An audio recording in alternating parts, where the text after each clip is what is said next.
Hey everyone, Anthony and Tiffany here from Bowler Seals Pro Shop. Just going to give you a little quick recap over our nationals trip. Give you all some little bit of advice if you are going here in the next month. So just going to give you a little recap of our experience. I'm not a very good bowler anymore, so that was our first experience. No, but honestly, they're definitely a lot more playable this year than last year. The patterns are definitely a lot softer than they were last year. They're a lot easier, a lot more forgiveness on the lane. With that being said, they're still a sport pattern, so they are still a lot more challenging than what you bowl in your regular league.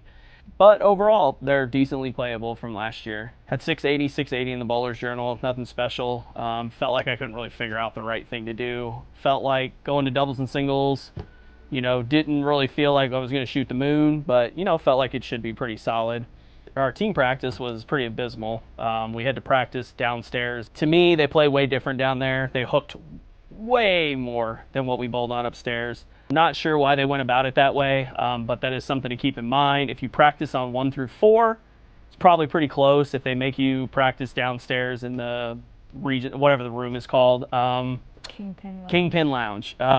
Good practice because it's on something hard, but I wouldn't put a lot of stock into them playing very similar upstairs. Team for us was pretty good. We had a middle 3200. Wasn't bad. I had 710. I personally used my urethane ball all 3 games. You can get after them pretty much however you want to, as long as you build the pattern a little bit to the right. Pretty much the only death trap this year is just starting too far left. Pretty typical for a harder sport pattern. Started around 7-8 with my urethane ball, kind of migrated in, ended up about 16-17 at the arrows with mine. Probably needed to switch after the 6th frame of the last game, but I had the front 6, so it was kind of tough to do so. We as a team like to see more push than we like to see hook. We like our ball to be in front of us and be able to lay there, so we always like the urethane option. Unfortunately, we didn't transfer into our second ball quick enough for most of us, myself included. Like I said, I should have switched in the middle of the last game. But yeah, from there it was reactive around 15 to 18 at the arrows, kind of where I ended with my urethane ball. Had a pretty good amount of hook right, pretty good amount of push left. We felt like we set the lanes up as good as we wanted to, and just not making decisions and getting into what we wanted to fast enough. But surface to the right, concepts look great, urethane looks great. You can use surface on big balls to the right to break them down a little bit, so you give yourself a little bit more hook. Pretty straightforward, this year. Doubles and singles was a whole world of challenges for us as a group. Not going to get too much into that. We had a lot of issues, unfortunately, this the whole week we were there. None of us bowled very good. It was hot in there, which isn't good. Our pair broke a couple of times, not trying to make excuses, but, it was just really hard to get into a rhythm. I personally felt like they hooked a lot more than what I've seen from other people. I don't know if it was because it was warm in there or what it was. I do really believe that surface, as far right as you can be to start, and then migrating in with said surface is really the right play. Unfortunately for us, it really felt like the ball was offline at the arrows when we used any amount of surface, so it didn't work for us.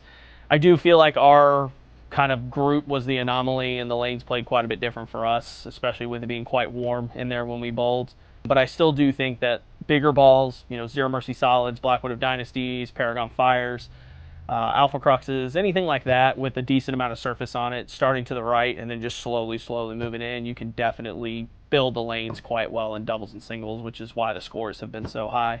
Nothing good for me in doubles and singles. 590.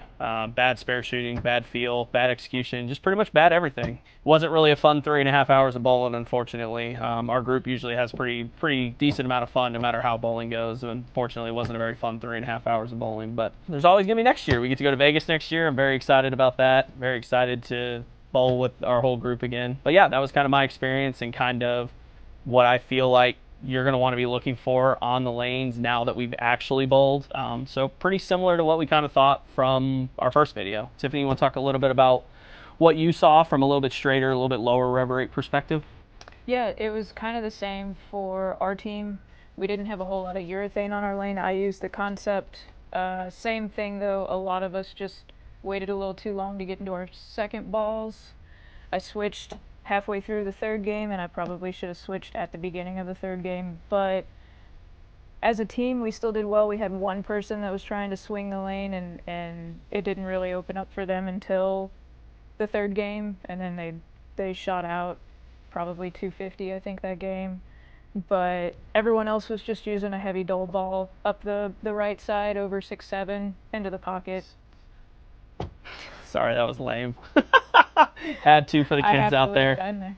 So bigger ball around 6-7. And we all had slower ball speed, but controlling the ball speed and just kind of letting it drift into the pocket was our play, and it worked for us.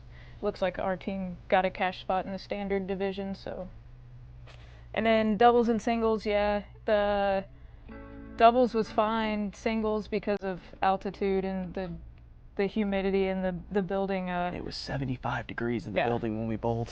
I couldn't fit my fingers in my bowling ball for the last 3 games.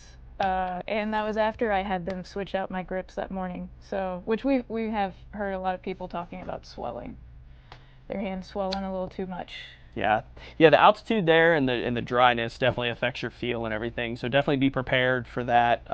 Definitely don't be afraid to go into the boost there if you need to make slight adjustments to your thumb holes, to your finger grips, things like that. We got pretty unfortunate when we bowled. The air condition wasn't really working too well for the day that we bowled, and it was 98 degrees outside too. So, it was pretty warm in the building, and so it was a little frustrating, to be honest with you. But things happen. We move on. We, live to fight another day. So, like I said, felt very similar to last year. Both patterns, just a little bit more playable. Team felt about the same, just a little bit more forgiveness to the right. Doesn't feel like it falls off the cliff to the right like it did last year. Doubles and singles felt very similar to last year as well, just not quite as much oil in the track. So it kind of lets your ball hook back from a little bit further right than it did last year. So we did notice that if you had people playing the inside of the lane for doubles and singles, they did carry down right in front of the pocket. So yeah, it was interesting. It definitely felt like for doubles and singles, the further left you started, the more it didn't really blow up in the front, but it definitely pushed oil. It definitely pushed oil down the lane, but it didn't feel like it chewed it up in the front. It definitely does feel like it's the same Glide oil they used last year. The oil feels exactly the same, which it's very interesting because it's not something we bowl on a lot. But it definitely felt like the front of the lanes held up pretty well once you moved in. Our issue was we just didn't feel like we could use big enough balls to get them through the front and the mid lane. Like, it just felt like for us, whenever we used any surface, it just felt like the ball was offline at the arrows. It felt like it would skid through the first 10 feet, 12 feet of the lane, and it felt like there was plenty of oil up front to push the ball down the lane. But once it got into that second 10, 15 feet of the lane, it just felt like the ball was just offline way too fast. And that was what I feel like I've seen from the people that have scored really well. They've been able to use those bigger balls around, 8, 9 to start, and then into 15, and it just never felt like we could use bigger balls there. It felt like we had to use cleaner balls, which then made the down lane, controlling the down lane, just way too erratic. So kind of what our whole group saw and why we bowled bad. So for anybody else still left, hopefully it gives you a little bit of advice, gives you a little bit better preparation for when you go. Like I said, there's about a month left, so I know most of you have already bowled. But just a little recap from our trip and a little information for those of you that are still going. So from us here at Bowler Seals Pro Shop, until next time. 6-7.